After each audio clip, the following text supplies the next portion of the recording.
Since changing the name of the Eclectic Americana Friday morning drive time radio show on January 20th, 1989 to the Bushwhackers Breakfast Club, the DJs in the collective have strived to entertain and inform our listeners. Airing from 6 to 9 a.m. Pacific at KZSC 88.1 FM in Santa Cruz, California, the Bushwhackers usually have 2 interviews a week, each airing for about half an hour. We're not afraid to ask questions or admit that we don't know something, and we don't mind taking deep dives or following a tangent as we get into how sausage is made in local, county, or state politics, or learning about things going on in our community, or discussions with artists. Our interviews are not scripted and are produced by myself, Dangerous Dan Orange. And we can say, good morning, KZSC, you're on the air. Good morning.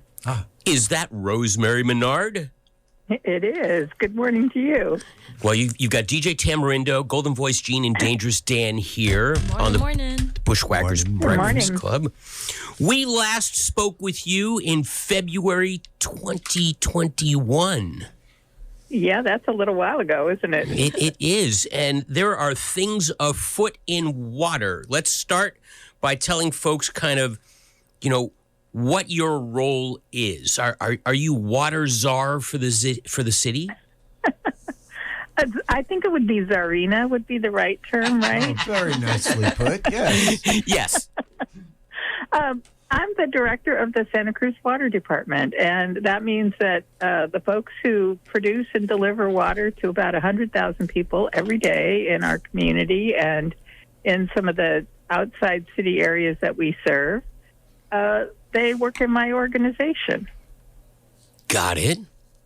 And so it's procuring the water, keeping an eye on the water, making sure it's clean and safe to drink, and that it's treated when it comes in from the other end of the drain, right?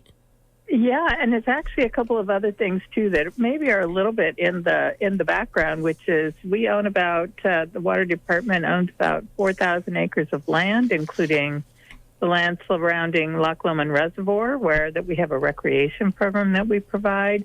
We do a lot of work in natural resources management for endangered species, including salmon and coho salmon and steelhead trout, and the Mount Herman June beetle and other kinds of, special species of concern that are plants and animals on the lands that we own, manage, and deal with. We obviously were heavily regulated by both the federal and the state government for drinking water quality, but also for things related to operational effects, like, when you have a leak or a break, you have to make sure that chlorinated water isn't going into a receiving stream and causing havoc there. So we have a fairly diverse group of people. We have scientists and operators and engineers and, financial people, because we charge people money. So we have, to be responsible for taking care of their money and reinvest it in the city and in the infrastructure and in the operations.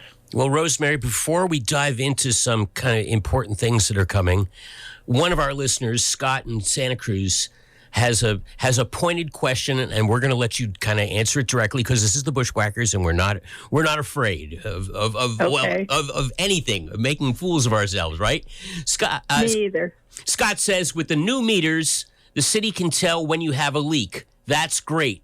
But why did they wait for me to get a huge bill to call them rather than proactively call me when they saw it? That's a good point. Go ahead. I'm actually a little surprised, and I would want Scott to call into our customer service group and talk to them a little bit more about what exactly happened. Okay. But usually what's going on with the meters is that Scott and others can go to the WaterSmart portal, which I'm sure that information has been provided, and they can sign up. And when they do that, they can be notified themselves about what's going on.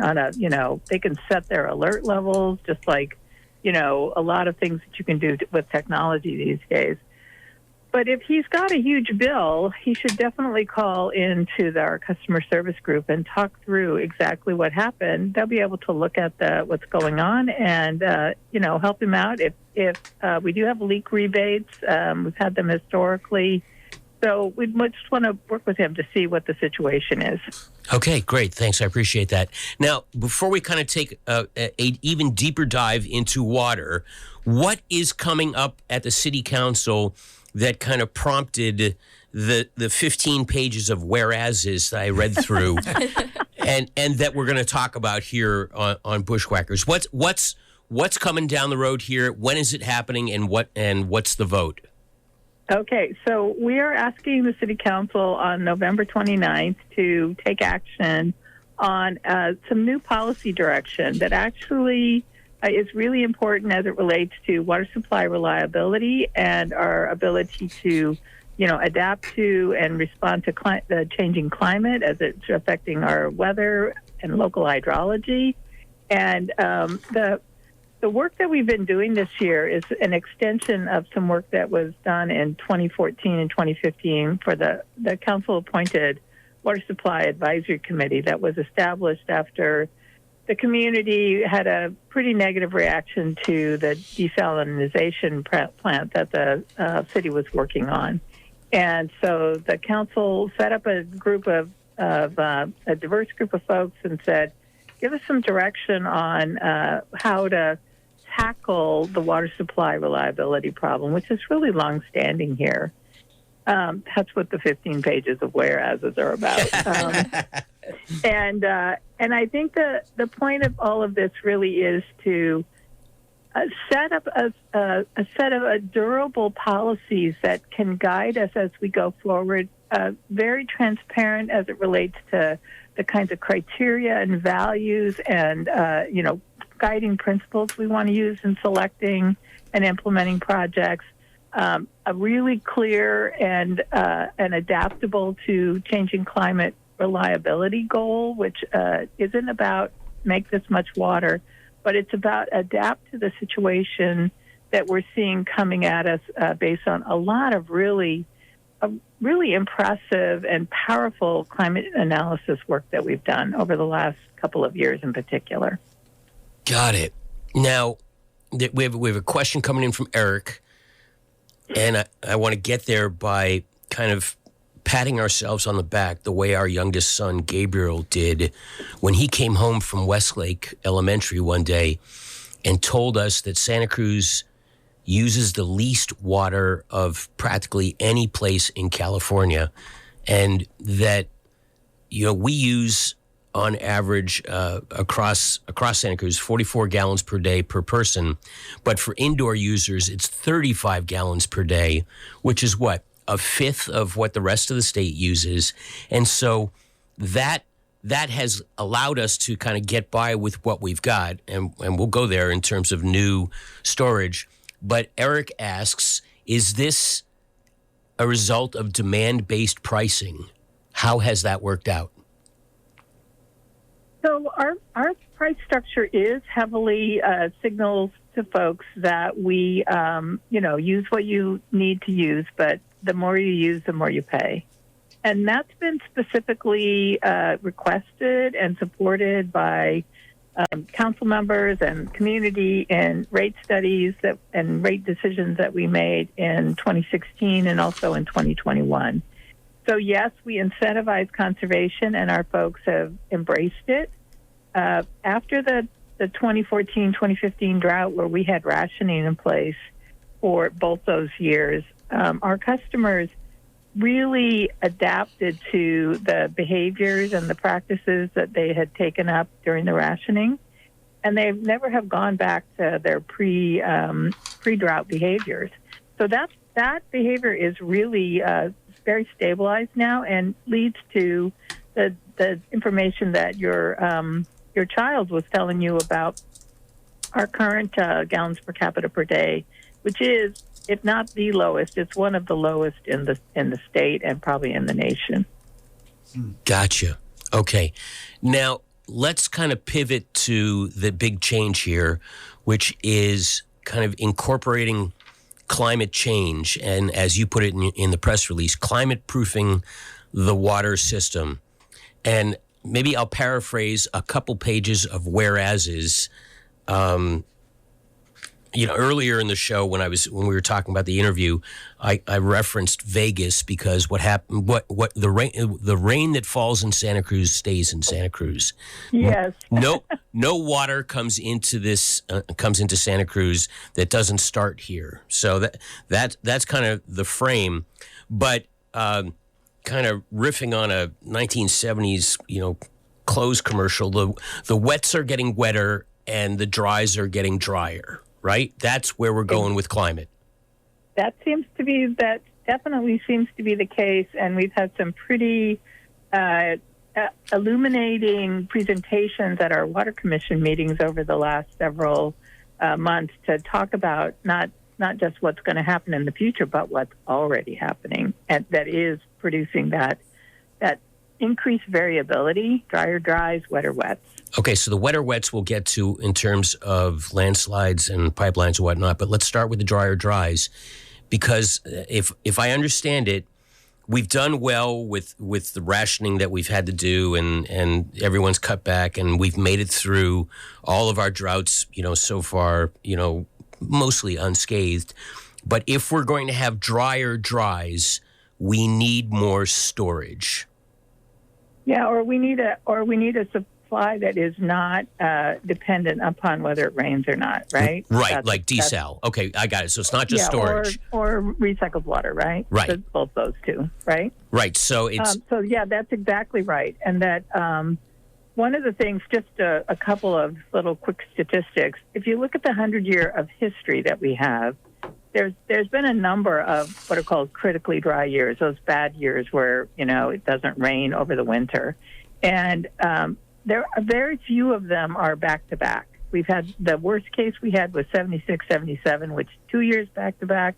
And then we had another not quite so deep but longer drought, 87 to 91, 4 years back-to-back. And in a lot of the work that we're looking at in future climate, what we're seeing is many more back-to-back critically dry years and longer,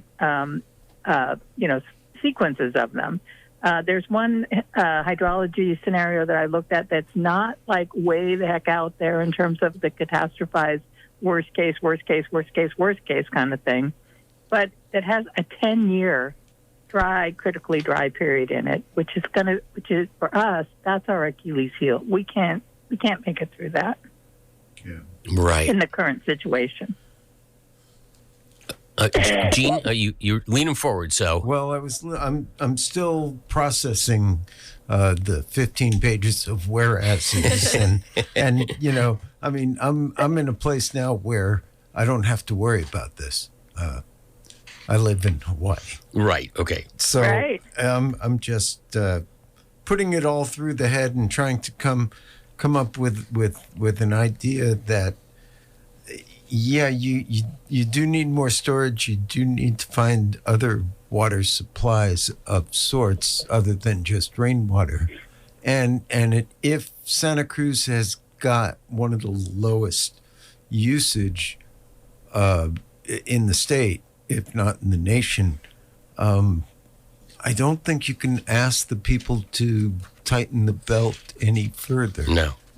That's a good point. And that is the sort of the flip side of how, what a great job we've done is we've sort of taken a little bit of that flexibility that comes with having, some discretionary use that we can ask people to dial back on.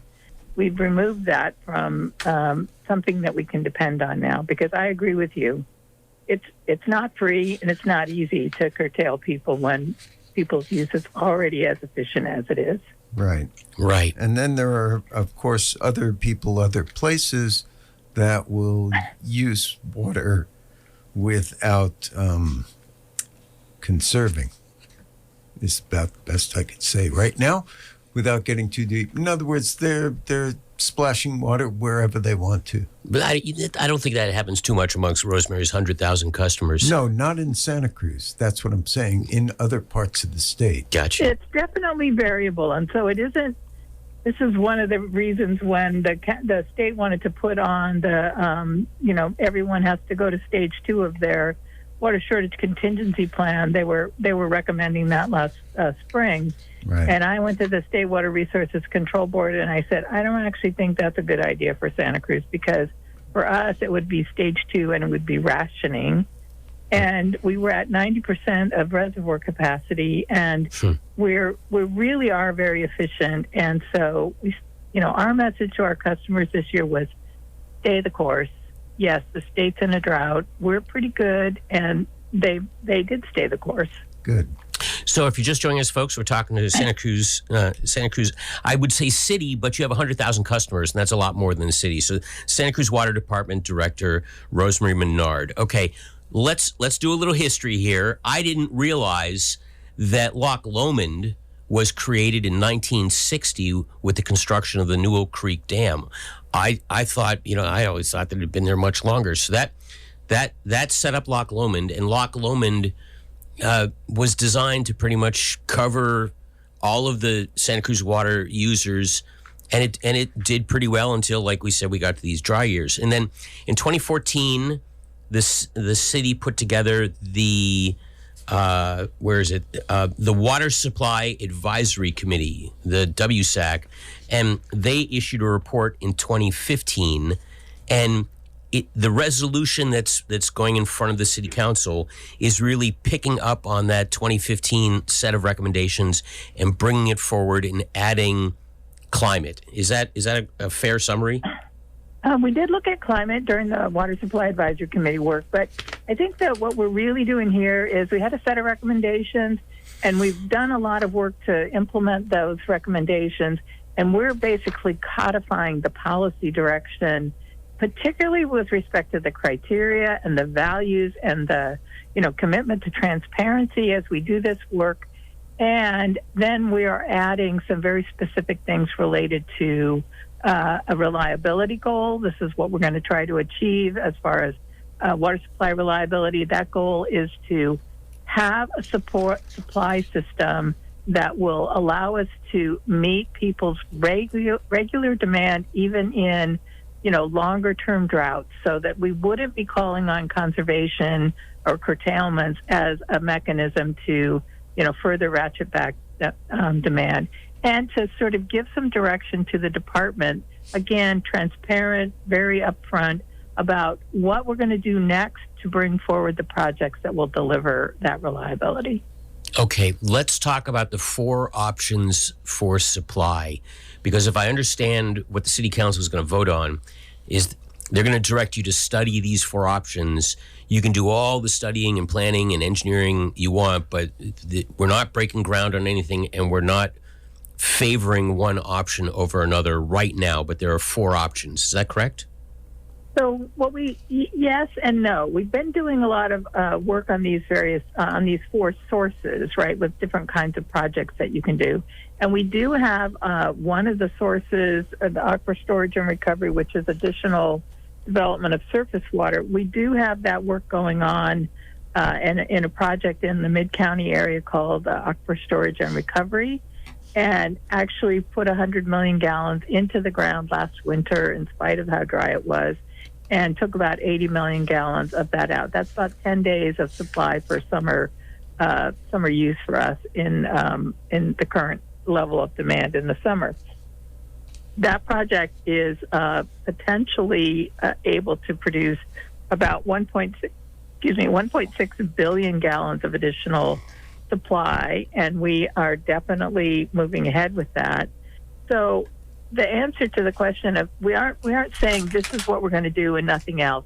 We're saying we're going to do incremental implementation using these kinds of sources of supply, which are surface water, groundwater, recycled water, and desal. These are our sources. We're not saying which ones, but we're going to say all of these are on the table.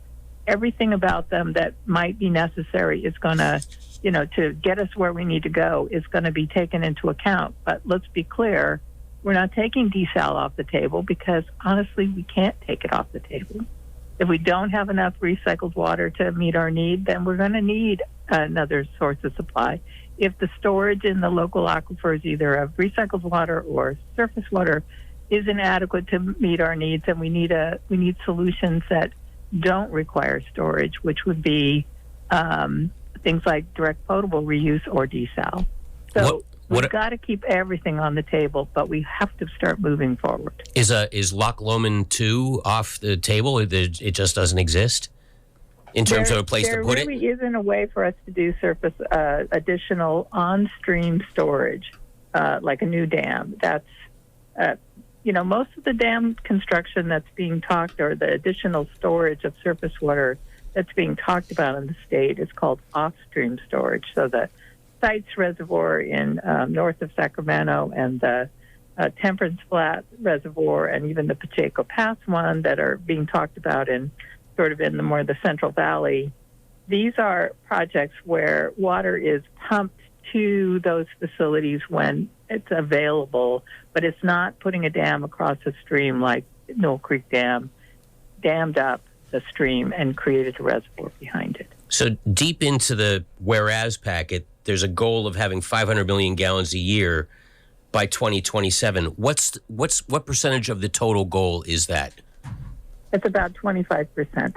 Okay, so we want to have 2 billion gallons a year by in 10 years. I just looked up and I see we have 9 minutes left. Maybe I'm a water geek because I can't believe that we haven't even touched on relocating vulnerable water mains, overhauling the Graham Hill water treatment facility. Where do you want, Rosemary? With 8 or 9 minutes left, what else? Where should we go? I think it's really important for folks to realize that we've been taking action, but it's important because of what we've been learning about climate change. It's really redoubled our effort to move into the implementation of water projects.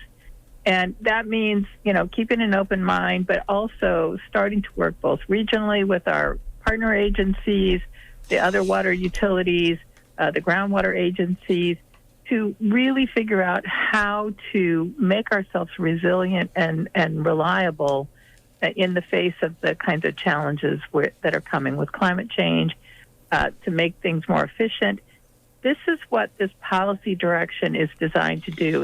It's designed to be kind of upfront and clear about where we're going, why we're going there, and then to sort of give us the go-ahead and say, all right, make it so. Jean-Luc Picard, make it so. This is where we are.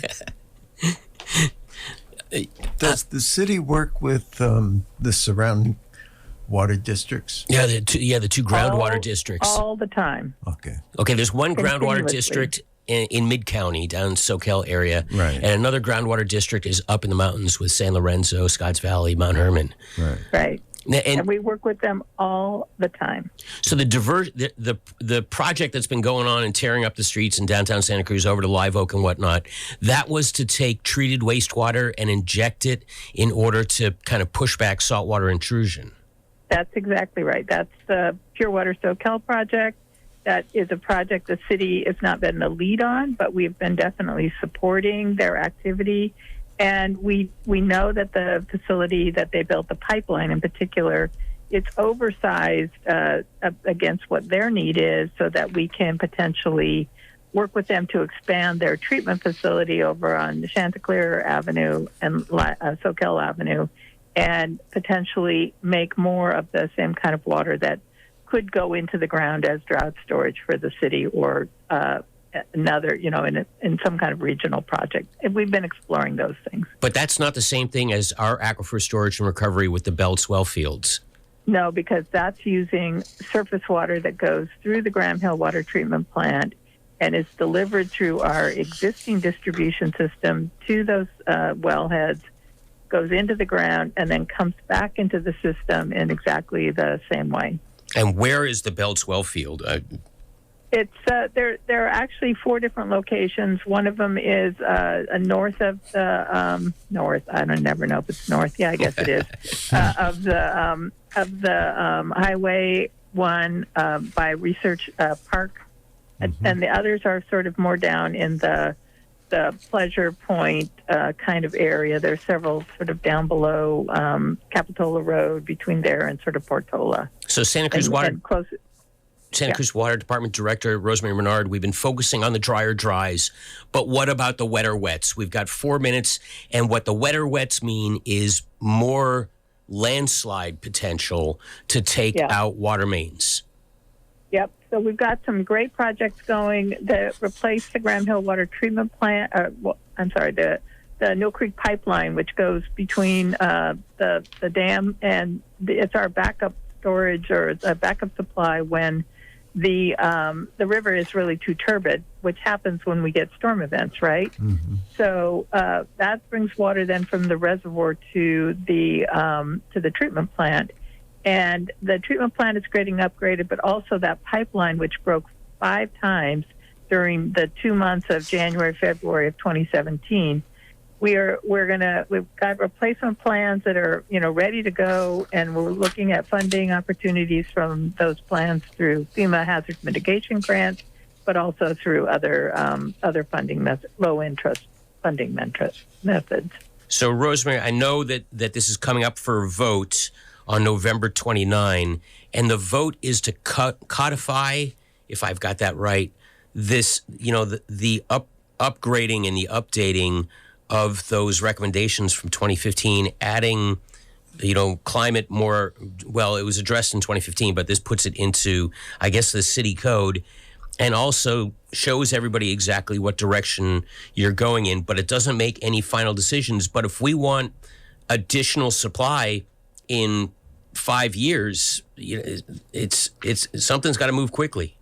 Yeah, and we are actually already moving, as I mentioned, about the aquifer storage and recovery project that's in Live Oak area, but we will be doing more of that work to move that ahead, and it's like buying a little bit of extra insurance so that you have something to help you get through that rough spot. That's what the $500 million is, but it's not. Don't just do 500 and stop. You got to keep going.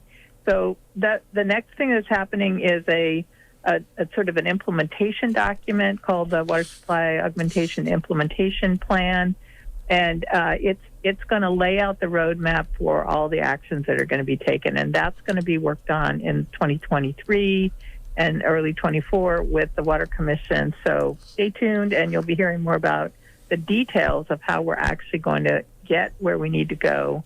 But it's not a plan and then do, it's a do and continue to plan. Comrade Mark echoes a comment that my wife Bonnie makes frequently, and that is that we need to be able to do more with our gray water. And I mean, is it totally unrealistic to have a second water system to take our gray water, which doesn't need quite as much treatment and could be used, more quickly and effectively to help with this supply issue? So the problem with that is that to do something like that, you either need to decentralize it and let everybody do it themselves, which reduces the amount of water that goes to the wastewater system and produces a source of supply right now, right? The recycled water. But also, if you wanted to do it on a more centralized basis, as you described, you have to tear up the streets and put in a system to do that, and that is not that's too expensive. Gotcha. Wow. So, Rosemary, in the last minute that we have, do you ever have time to kind of stare off into space and think about the big picture, or is it whack-a-mole and putting out fires? Oh, no, I got a lot of people in my organization who deal with the day-to-day stuff, and I definitely focus on the long-term. Last year when I came back from being the interim city manager for 4 months while they were finishing up their search, I came back and I looked at where we were, and I said, okay, this is what we need to do to make a major sort of a transition from endlessly planning to, we got to do. Pivoting to codify. Folks, go to point your browser towards City of Santa Cruz. Look for climate proofing the water system. Rosemary Menard, you are such a sport for taking a deep dive into the weeds with us on water for your 100,000 customers, and we look forward to having you back. Well, I'd love to come back. Just let me know when. You got it. Thanks, Rosemary. You've been listening to a podcast from an interview on the Bushwhackers Breakfast Club on KZSC 88.1 FM in Santa Cruz, California. This interview has been produced by myself, Dangerous Dan Orange. KZSC is a student-run college and community non-commercial educational radio station broadcasting from the UC Santa Cruz campus. You can stream KZSC online at kzsc.org. Thanks for listening.